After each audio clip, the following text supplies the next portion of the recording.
Hello everyone, welcome to William and the Magic Box. Today on our show, we are going to have Tommy. Tommy is from Florida in the USA. So let's see what Tommy has to say. Enjoy the interview. Okay, Tommy, so how are you doing today? Doing good, doing good. Celebrated the birthday a couple of days ago. Nothing crazy. I just talking to a lot of family and such. I'm in the middle of traveling, so. But otherwise, everything's great. How about you? How's your weekend been thus far? It's been good, actually. It's been good. Yesterday, I met some friends yesterday for brunch, and we met for a drink afterwards as well. And today, I'm just having a relaxing day. That's good. You're in England, right? Yeah, I'm in London, in England, yes. And so you're saying that you celebrate your 32nd birthday, you said? 33rd birthday. 33rd.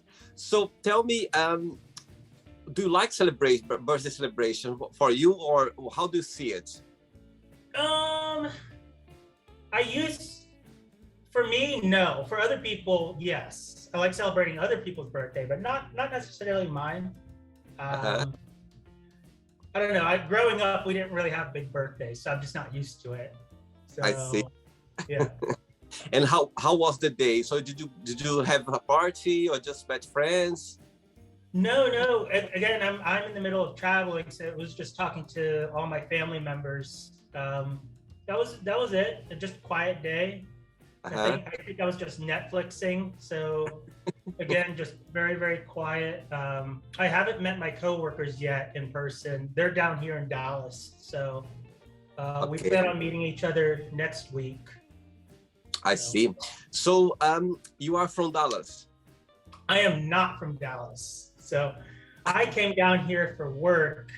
I work in IT, and with COVID and everything, they were letting me work remotely. And then we're supposed to be coming back into the office in June, July. And I moved down early just to get to know the place. It's very large, the work campus. Big corporation, so I just came down because I just wanted to get a head start. Amazing. I'm more so from Florida. So you're from Florida? Yes, mostly. I've probably moved like 30 times. Wow. I was born in the Philippines. I'm half Filipino.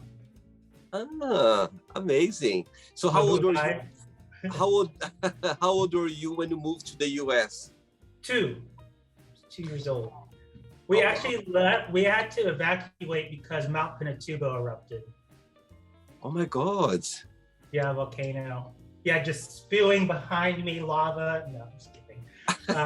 We had a heads up, so we left. Dad was in the Navy, so we flew out to his family in Pennsylvania. Mm-hmm. I see. And but do you still have family back in Philippines? Oh, yeah, tons. My mom had 12 brothers and sisters, so there's tons of family. Big family for sure.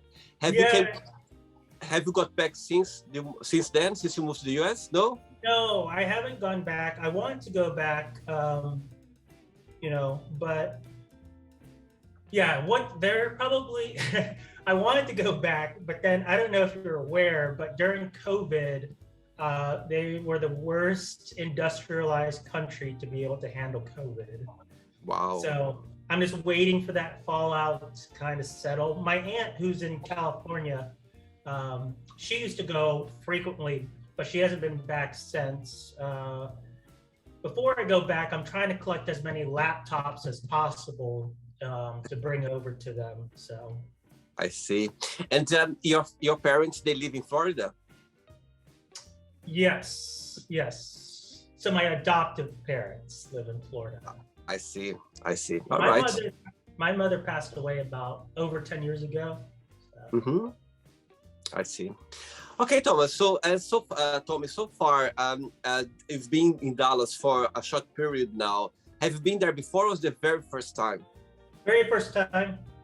But I'm used to traveling. I love backpacking myself. Like I backpacked in the Middle East and a little bit in Europe. So I'm very used to moving around. Doesn't bother me. I see. And so far, what's the vibe of being in Dallas so far? Anything interesting so far? Have you seen something that you said, No, oh, no? it's much quieter. The weather's nice. It's funny because before I moved down, my coworkers were making it sound like it's hell on earth. They were talking about how hot it is, how humid it is. There's just pollen and bugs everywhere. And then when I get down here, I'm like, wow, you guys have not been to Florida apparently, because Florida is much, much more lethal with the rain and the thunderstorms and the heat and stuff. So, um, so yeah, I've found it very pleasant, and it's been very quiet. So walking around has been very easy. I don't have to deal with traffic like I used to live. I just came from around DC and then Baltimore area, which is very hectic. And I've lived in Miami and Fort Lauderdale, very hectic. So when it's funny because everyone's complaining about traffic here, but really it's not a problem. Tommy, and what do you do for a living? What's your profession? So I'm a project manager in everything to do with IT. And I've been across IT, like information technology. I've worked in software development, mobile app development, web app development, infrastructure, DevOps, and now I work in cybersecurity. So, wow. Yeah, I am like, my team is like the Batman of IT because everyone always gets upset when they can't access their account or they're locked out of their account, or where you have to authenticate and have a separate device. That's my team. So everyone just hates getting on the phone with us. I think it's funny. So it's to protect the assets of the company. So I'm working with the plant managers right now, the manufacturers, and they're very resistant to updating. I think you guys from IT are almost like superheroes. You always solve problems. You always find a way for people to survive in companies. Yes. So, and it's funny because you get on phone with people. To us, certain things seem so obvious, but other people it isn't. So I always have to like calm my teammates down whenever something seems so obvious to them, but not to another person. So try to see it from the other person's shoes. You guys are superhero for sure. When I call IT for some reason, it's something. It's always like IT. They come and organize everything, all done. Yeah. Tommy, are you ready to go on a beautiful journey through your memories in life and to share your point of views? Okay. Yeah, most certainly.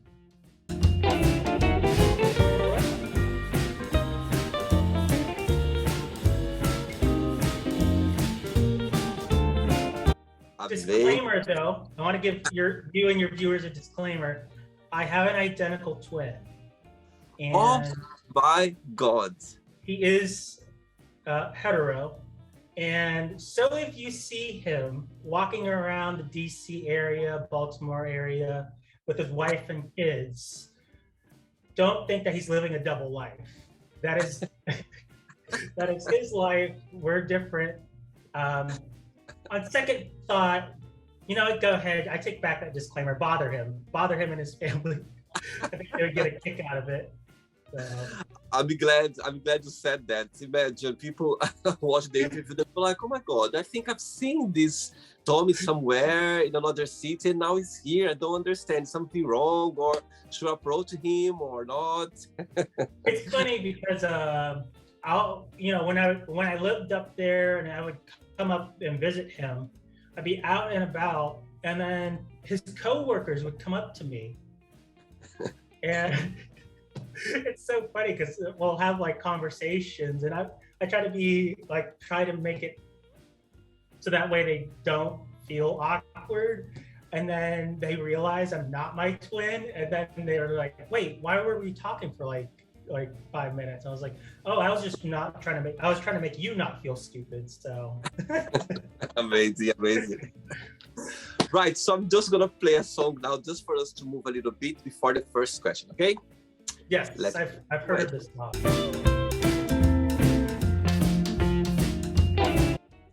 Okay, Tommy, so just before you start the game, through the journey, if there is a question that you don't want to talk about for some reason, you don't want to answer, always can change, okay? It's all very friendly. Cool? Hey, first question for you is, if you were to raise a child, yeah, what are the most important thing would you like them to learn? I think be kind to your fellow neighbor. I think that's the biggest thing. And try to make people feel comfortable. Like for instance, me, like I'm so used to backpacking and stuff, and I'm very extroverted, so it's very easy for me. But I would also want my child to be like that, open to talking to other people. Don't judge a book by its cover. Make sure that you're taking the other person's feelings into consideration. But I also think for kids, what they're not taught is to establish healthy boundaries. Not everyone is comfortable with certain things, so you need to be able to vocalize that. And I think a lot of kids don't know how to do that. At least I didn't know how to do that. So.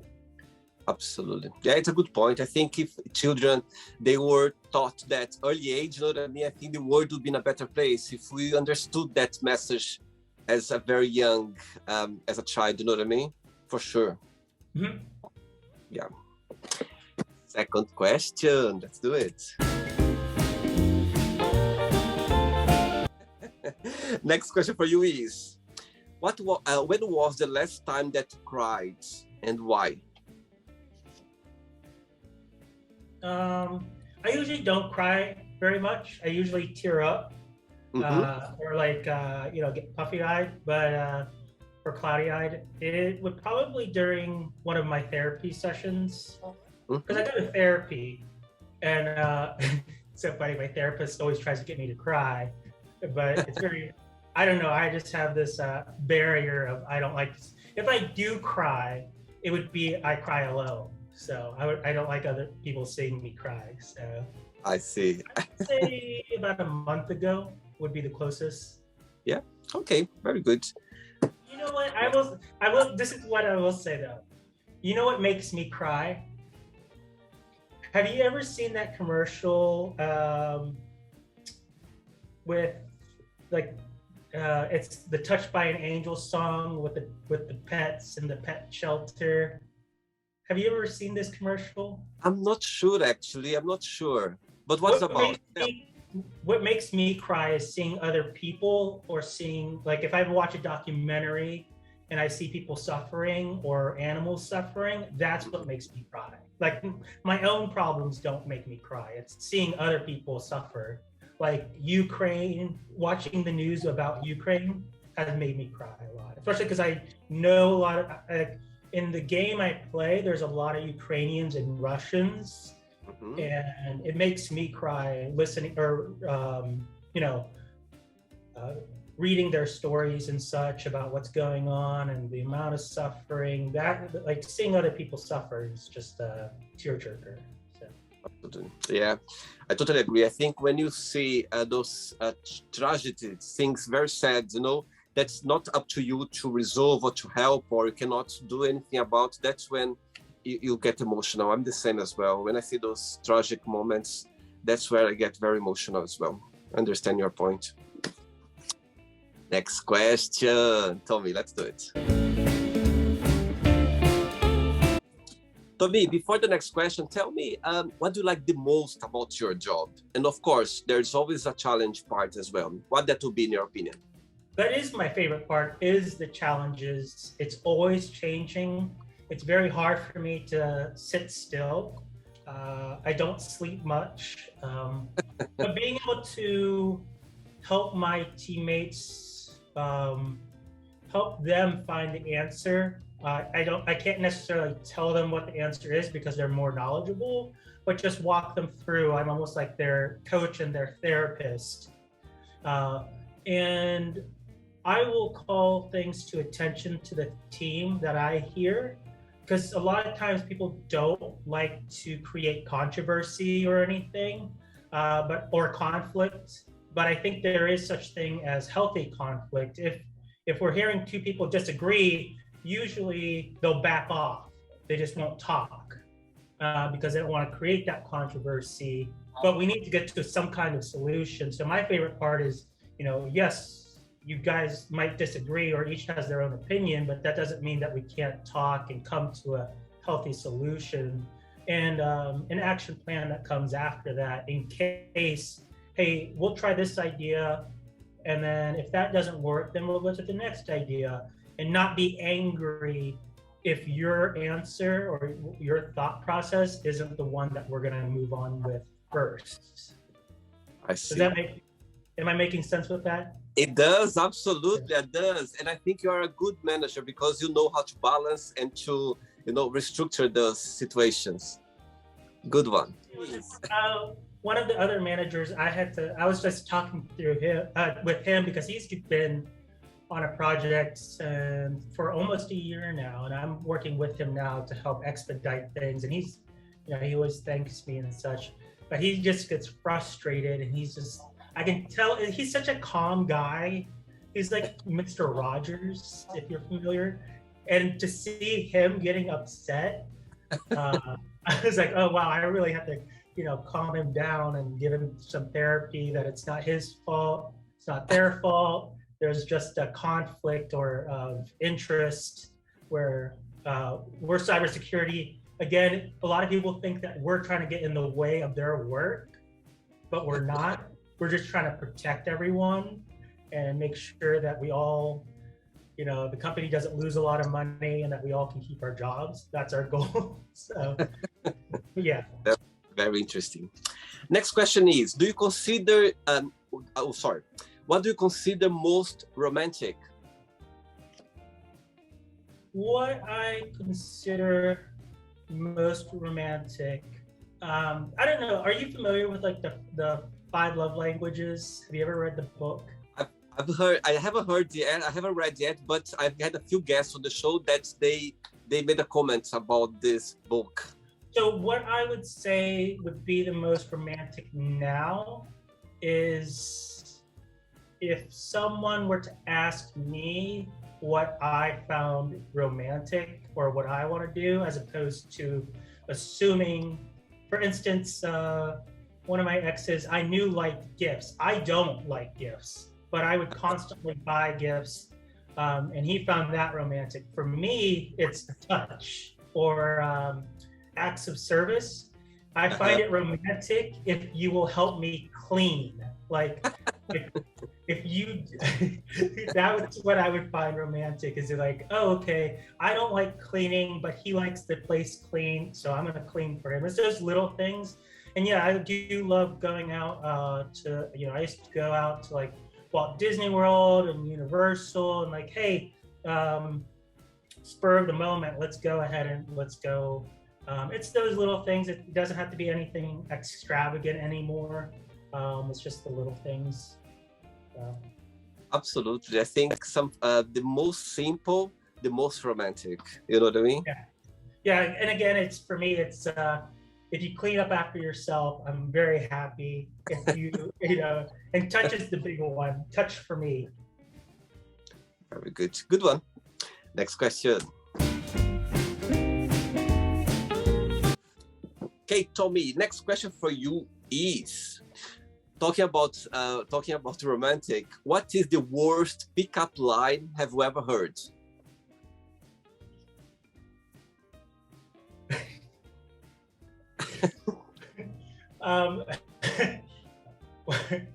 You're so handsome, it's so upsetting, I just want to punch you in the face.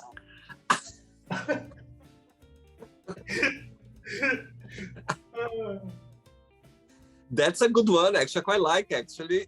Yeah, it's so stupid. It's so funny. Like, oh wow, you're just so handsome. It's just making me very angry. I just want to punch you in the face. Oh, it did work for you when somebody told you that, or not? Or like, you just felt like, quite a good compliment.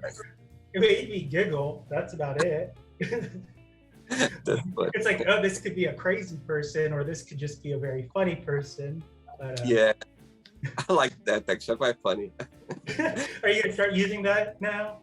I'm going to start, actually. I'm going to think about that now, actually. When I go out and I see someone very good looking, I go like, you know what? I wouldn't say I'm going to punch your face, but I'm going to find another way to kind of, you know what I mean? Make a little bit more softer. That's funny. Next question. Tommy, you're saying about a twin brother. Tell me, what's the biggest difference between both of you and what's the biggest similarity?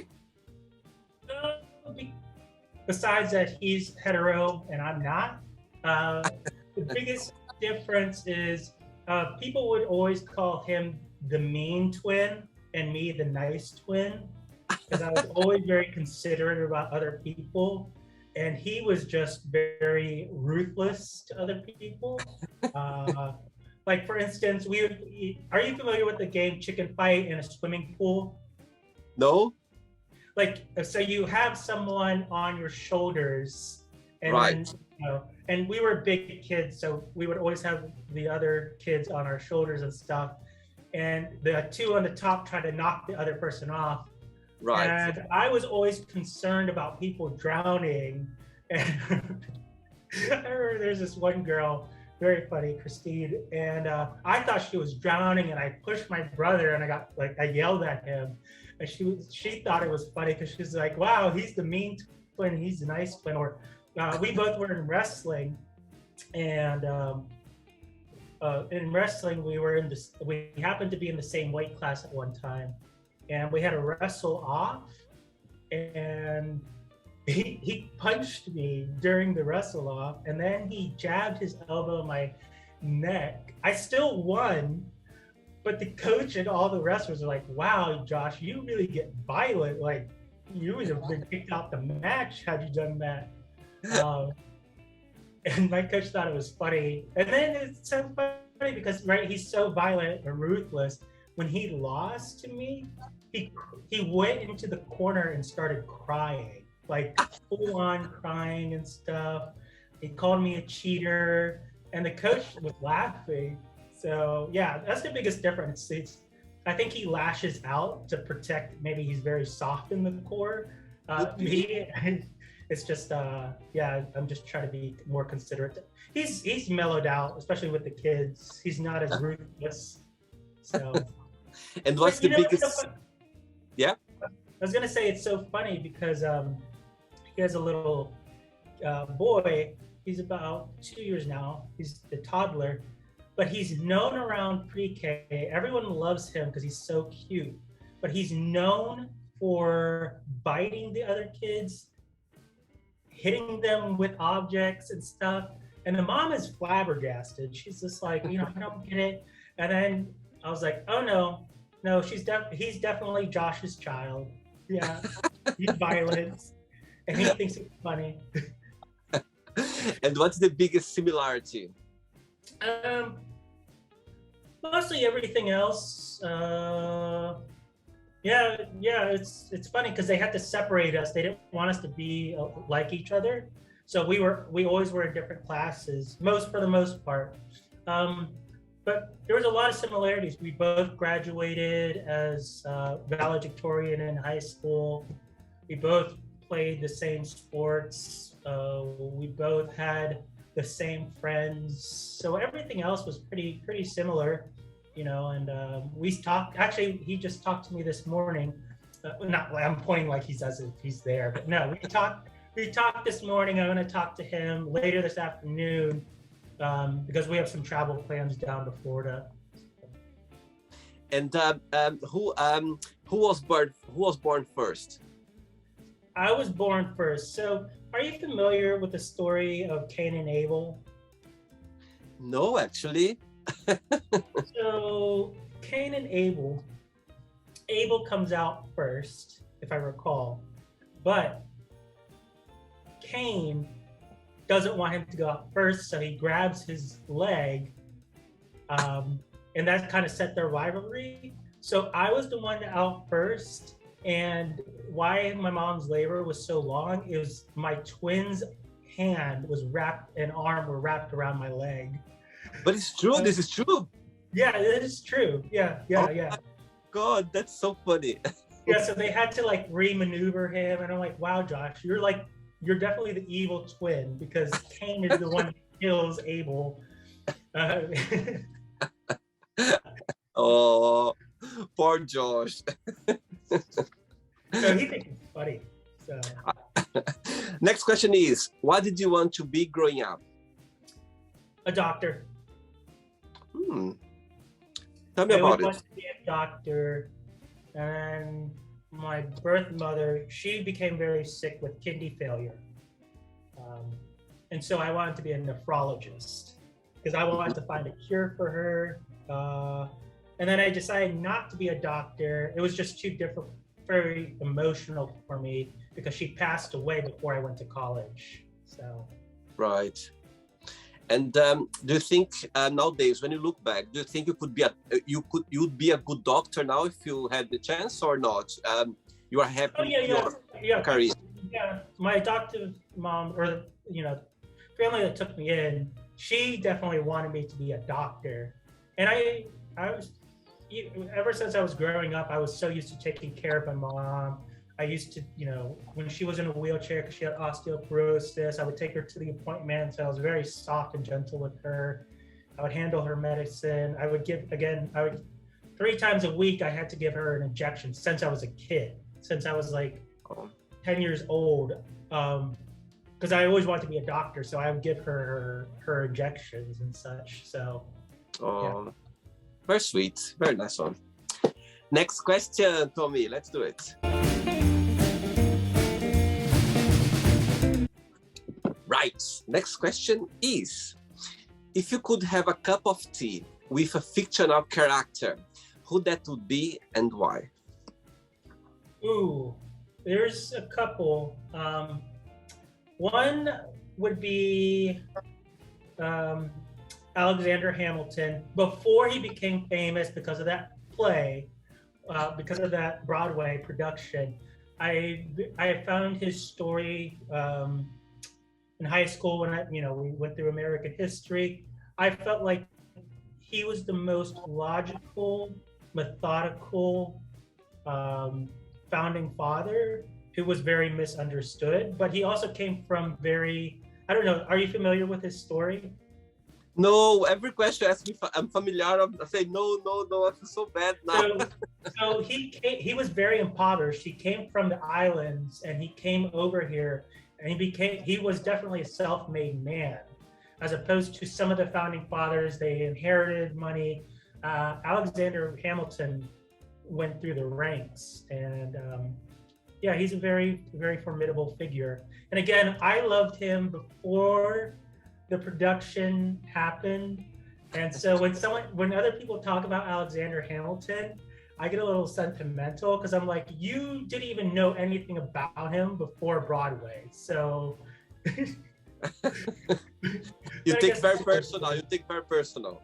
Yeah. The other person I would want to talk to is Joan of Arc. Why? Again, peasant girl, saves her people, and she's kind of like Batman. Like, she saves them, she has visions, and then she is dejected by her own people after she saved them. So I find that very, very, I find her, I read books about her. I found it very, very sad what happened to her, because she wasn't appreciated, but she didn't do what she wanted. She didn't do things to help her people for her own glory. She did it to save her people. So wow, beautiful one, very good. Next question, let's do it. Very cute. Where are the Philippines moves? Where is it hidden somewhere? What's that? Where is your Philippines moves? Oh yeah. Oh no. What, the tinkling sticks? No, actually, I do love dancing a lot. So I can't sing, but I can dance. And no, I'm not going to show my moves. No, that's It's too early. Yeah, too early morning. That's excuse. Yeah. Next question is, do you have any pet peeves? Yeah, I do have pet peeves. I just can't think of it. I think one of them would be if someone asked me for help, but then counters my help with their own opinion. Even in Right. games and stuff, because I'm usually in games, I'm always at the very top, and people will come to me for advice, and then they'll argue with me, and I'm like, look, I didn't come to you, you came to me. It's kind of my thing. And at work too, people will come to you and then they'll try to counter what you advise, and it's like, hey, like, you came to me. That's one, I guess that's one pet peeve of mine. I can't think of I'll take another this one. right now. It's a big Yeah. one. I'll take this one for sure. Hi, Tommy. I have 3 questions left for you, okay? Let's do it.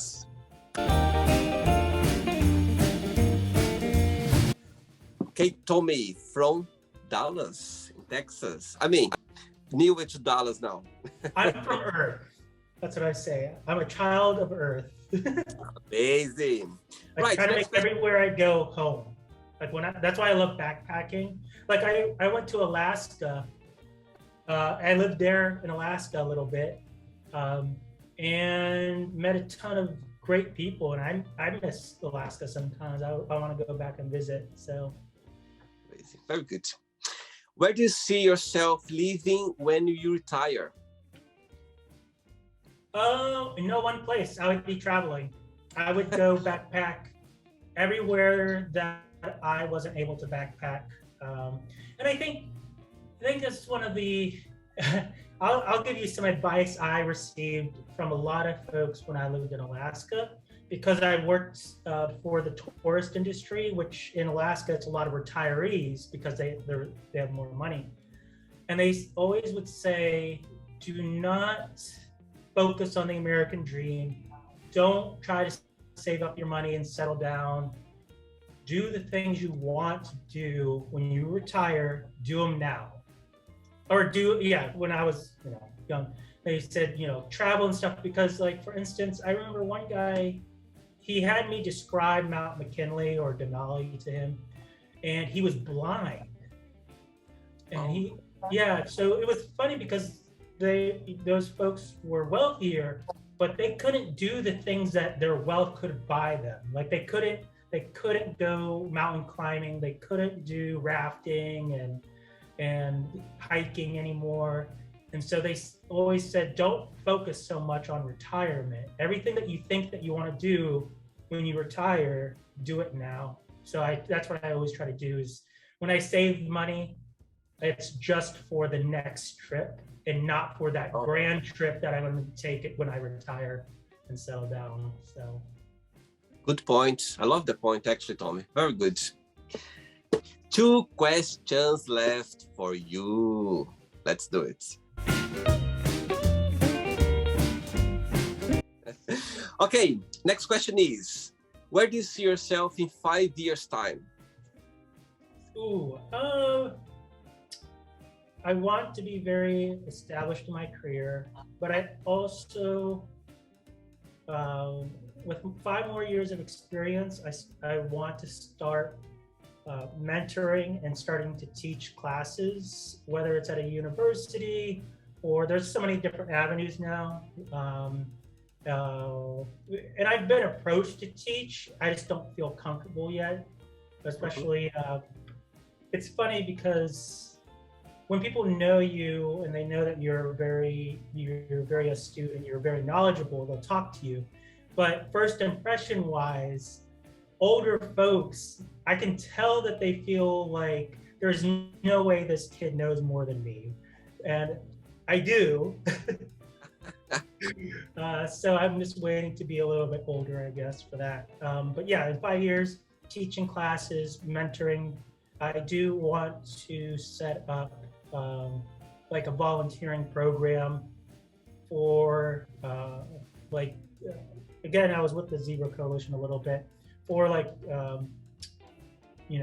gay kids that were kicked out And if they wanted to learn something, either I can help them myself or link them up. So I do want to set up a volunteer program for that. That's what Amazing. in 5 years I hope to be a head proponent of that. Can't wait to see you doing it. Can't wait, Tommy. I'm already thinking about, my God, that's amazing. Very good. Ready for the last one? Yes. I'm sure you are. Let's do it. Last question. Tommy, but before the last question, people watch the interview. Would you like to start a career in IT? Yeah, they are fascinated with the IT career. What would be your best piece of advice for those people? In the IT career, my best advice is, and now there's many different ways to do it. You don't have to go to, because a lot of universities now, they do it for the money. Mm-hmm. They'll teach you, but it costs a ton of money, like $15,000. It's like, obviously I want a higher paying job. I don't have the money for that. What I would say is probably the best thing to do, if you're familiar with Udemy. No. So Udemy is like, they take a lot of the classes that would have been taught and they put it online. It's a lot more affordable. There's a few good ones out there where they take what would be training boot camps that cost thousands and thousands of dollars and go through that boot camp that is already structured, because it's very hard for a lot of folks who have aspirations to keep up with it. If you put yourself through a boot camp, it's a little easier, and it's very affordable. It's less than a couple $100s as opposed to thousands.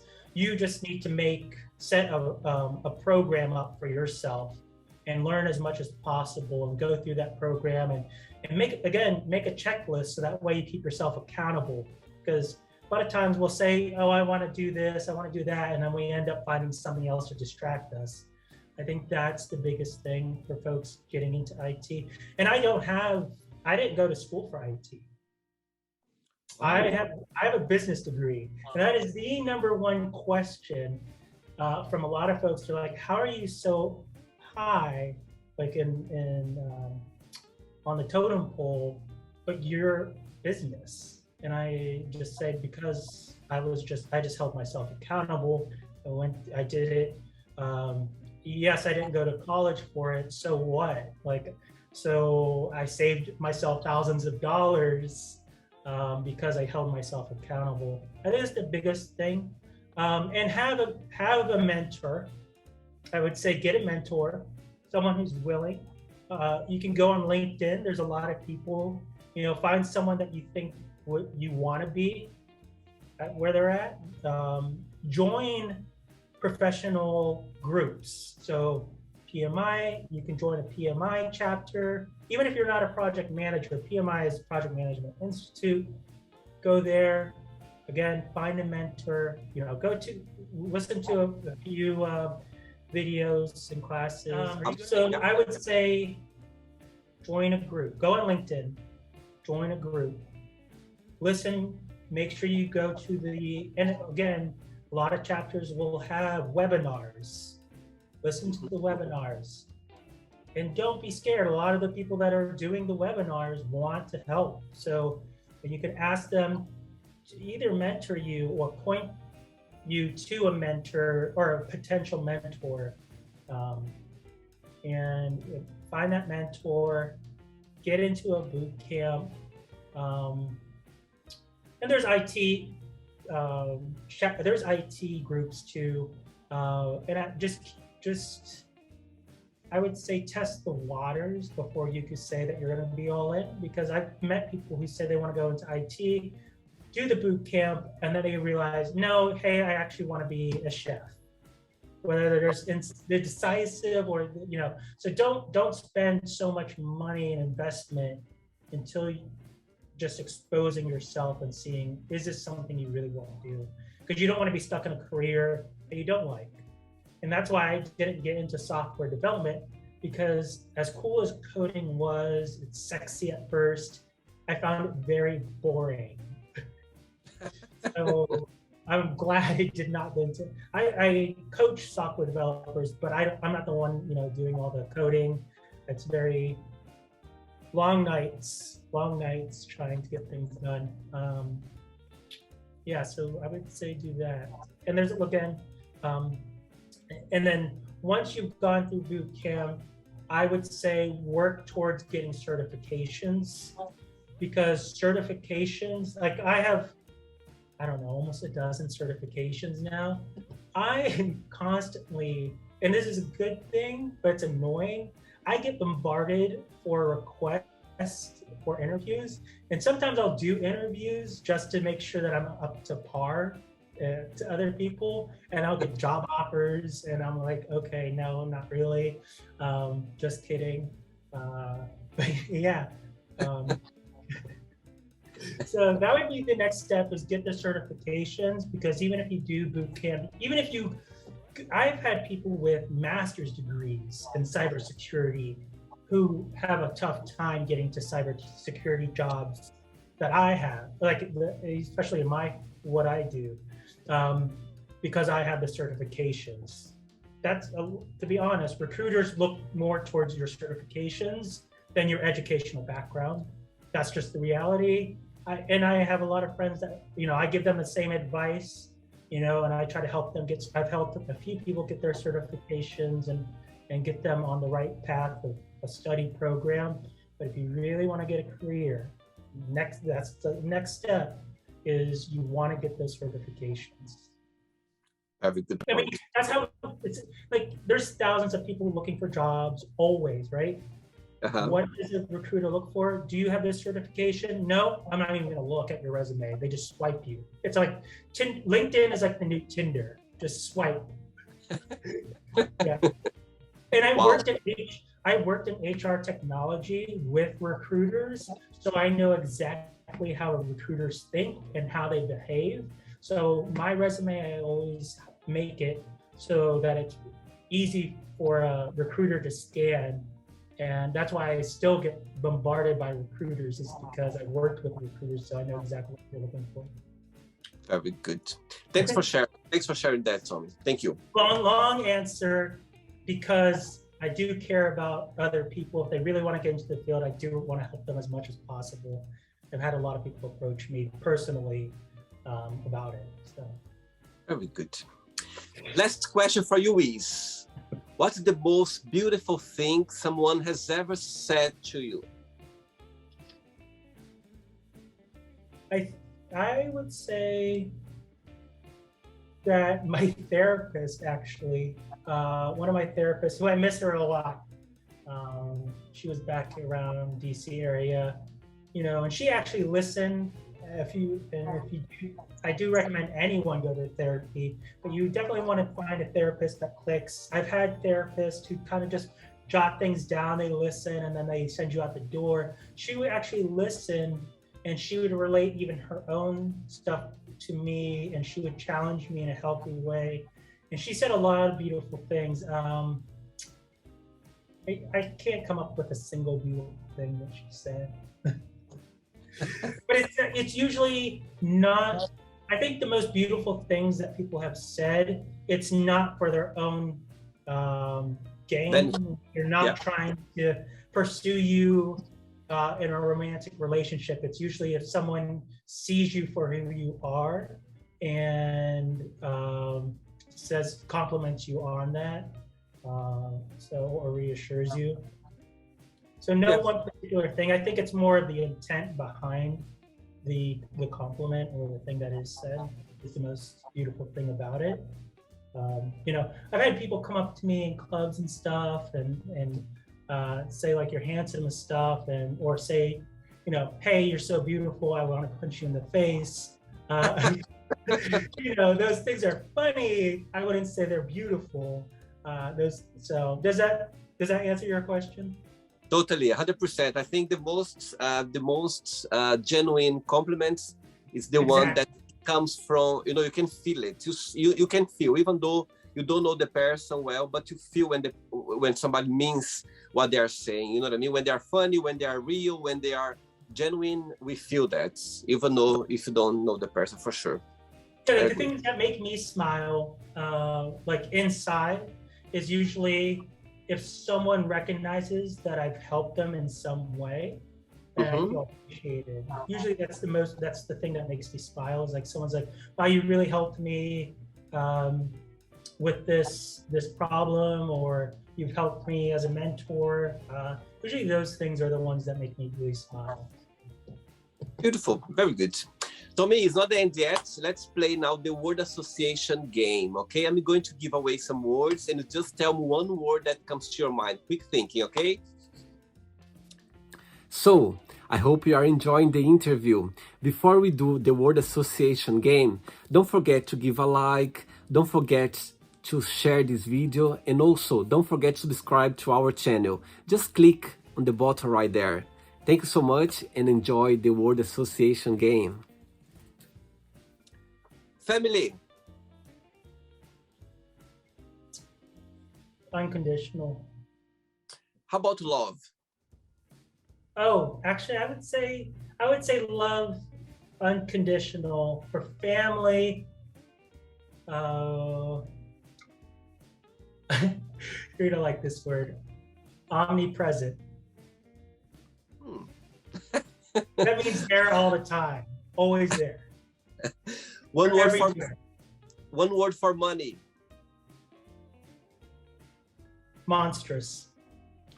One word for sex.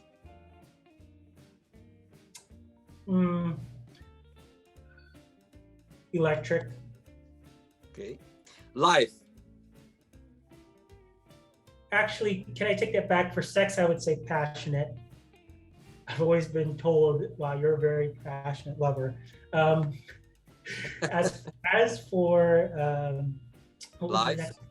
Life. Beautiful. One word for politics. Game. Religion. Manipulative. Fear. Healthy. Friendship. Necessary. Desire. Blinding. One word for regret. Unnecessary. Success. I guess it's a hyphenated word. Self-actualization. Wow. One word for wish. Place you don't want to buy stuff. Don't go on Wish. No, wishes. Wishes can be guiding. One word for happiness. Individual. I like that. One word for USA. I'll say this: opportunistic. Good one. Philippines, one word. Unhealthy. And the last one now, IT, one word. IT. Again, this one's, he's a superhero. I would say Batman. Wow. Okay, let's pretend now I'm going to meet your lovely twin brother for a coffee, and I'm going to ask him, tell me the most beautiful thing about Tommy, and tell me something that he still needs to work on, to improve on. What your twin brother would say? He would say that it's very easy to talk to me and feel like we've been friends forever. He actually, he always gets jealous because whenever I meet his friends, they'll start talking to me or hanging out with me more than him. When he was younger, he used to get jealous, or during his wedding, even during his wedding and we went out, all his friends were hanging around me. and because he's not a very lively person. Sometimes he can be very serious. But yeah, I would say that. I need to work on is self-love and self-care more because I'm competitive, but with myself. Um, so sometimes, like it's like say I succeed at one goal, I always try to go towards never the next goal rather than celebrate what I've achieved. I always feel like it's never enough. That's why I think success, you need to focus on your own happiness as opposed to, I care so much about what other people think. Not that I want to be on top of them, but I just don't like to be looked down on. And it's because growing up, our birth parents were very chaotic.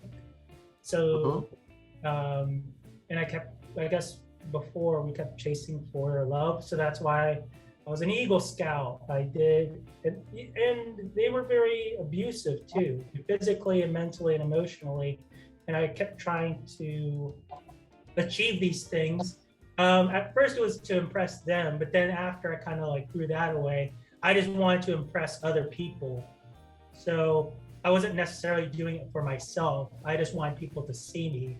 So I was always I was in track and field, and I ran with the cross country, then wrestling, and then football, valedictorian, even set the record for advanced placement courses passed or advanced tests passed and stuff.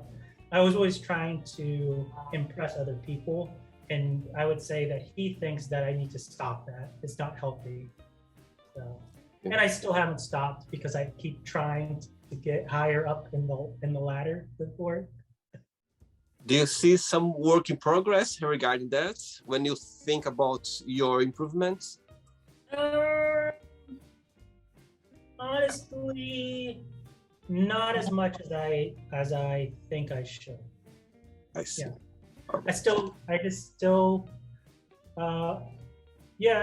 It's not because I want to gloat or anything. I just don't like to be looked down on. So I feel like if I'm above in terms of what society would say success is, then people won't deject me. It's more of trying to self-preservation, because I guess my biggest fear would be being the black sheep. I see. Interesting. Tommy, let's play now. Tommy and the magic box, and you can ask me a question. Okay, Tommy, you can ask me a question now. Yeah, what's your magic box's name?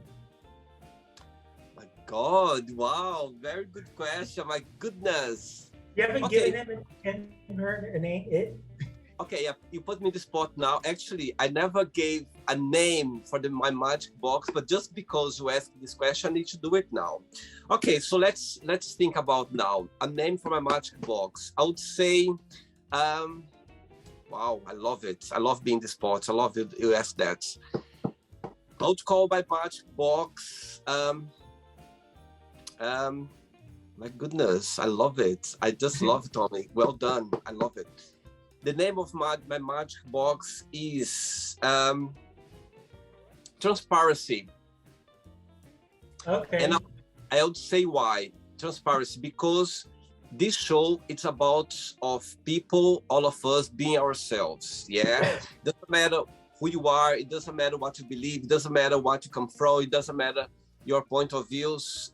Everything you can, at least here on the show, you have the opportunity to be yourself. You can be yourself. And I'm so lucky and very grateful as well, because people who participate on the show as well, they always send me nice messages saying, William, oh my God, William, I felt myself, I felt safe doing the show because I could be myself. And I just felt like I was talking to a friend, and actually you asked me that. I think that's all about you being transparent, you being yourself, being raw, you being, you can express yourself the way you are, the way you think it's true for you. So yeah, so the magic box, I would call the transparency just because of that. Yeah, so the next question I have for you if you could be anyone else, whether it's um, someone that exists or had existed, or a non-fictional or a fictional character, who would you be and why? Okay. When you said that, when you were formulating the question, I'm gonna share a story with you. When I was a child, I was like 6 or 7 years old. A teacher, one of my teachers, she gave us, everyone in my class, like a questionnaire form for you to fill up things about yourself, things that you desire, things that you like, all those kind of questions. And there was a question there asking, what would you like to be when you grow up? Yeah. Guess what was my answer? Superman? No, but I wrote there, Michael Jackson. Michael Jackson, that's a good one. I think he's Actually, so next day, so she collected all the questionnaire. Next day, she called me in her desk and she was like, William, come in here. I said, okay, what happened? She said, William, did you understand this question? I was like, yes, understood. She was like, okay, but why did you put Michael Jackson? And I told her, I said, look, because I would like to be Michael Jackson when I grow up. And she was like, okay, but Michael Jackson is not a profession. Michael Jackson is not, and she tried to explain to me that he was a performer, he was a singer, he was a dancer, And I was like, no. I want to be Michael Jackson when I grow up. That's what I want to be. And I think, I don't remember exactly the whole story, but I remember my mom talked to me at home about it. So I think she contacted my mom for her to try to explain to me that, because I didn't want to believe, I didn't want to hear what she was saying. I was disturbed. I just want to say that I want to be Michael Jackson. So yeah, I remember my mom at home explained to me the same way as well, that I could be a dancer, I could be a singer, I could be this, I could be that, but Michael Jackson was somebody, was a performer. Anyway, so saying that, I think if I had the opportunity of being him or being his king, at least for a certain period of time, just to understand, I think he was, a rare person. I think he grew up in the spotlight. He didn't have a lot of opportunity as a normal person, like us.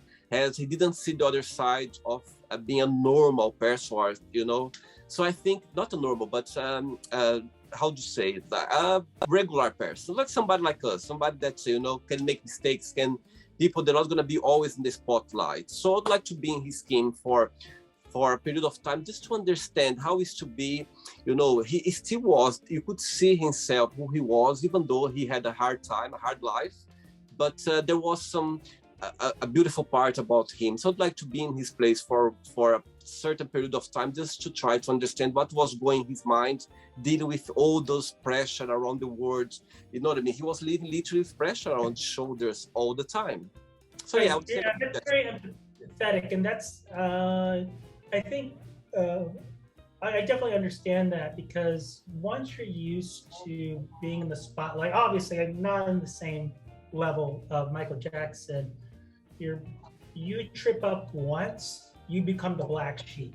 It's extreme. Like, no matter what he did, one slip up, any slip up, it wasn't like down a notch. No, people just put him down. Yes. So I don't think people treated him fairly. It's like, no matter what you do, once you're at the top, and people want to topple you down as Absolutely. much as not everyone. It's just there's certain critics, they just want to topple you down. But that's a good one. Yeah, I think he's a very mysterious guy, but also in the spotlight.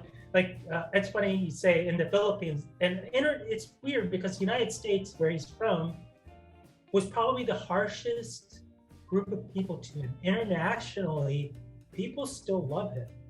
And it's sad that his own home place dejected him. Absolutely.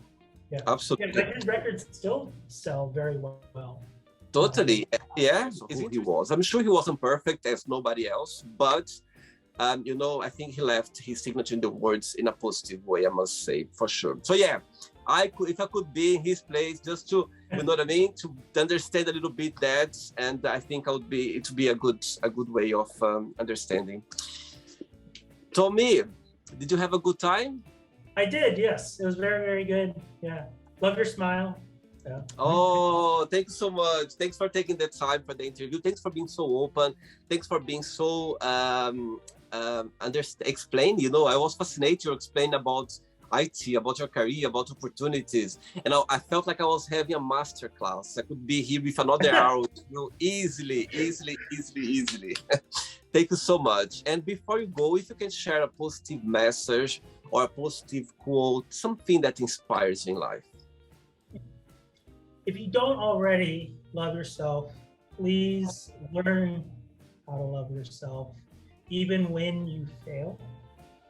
And my philosophy, when people are scared of failure, is fail fast, learn fast.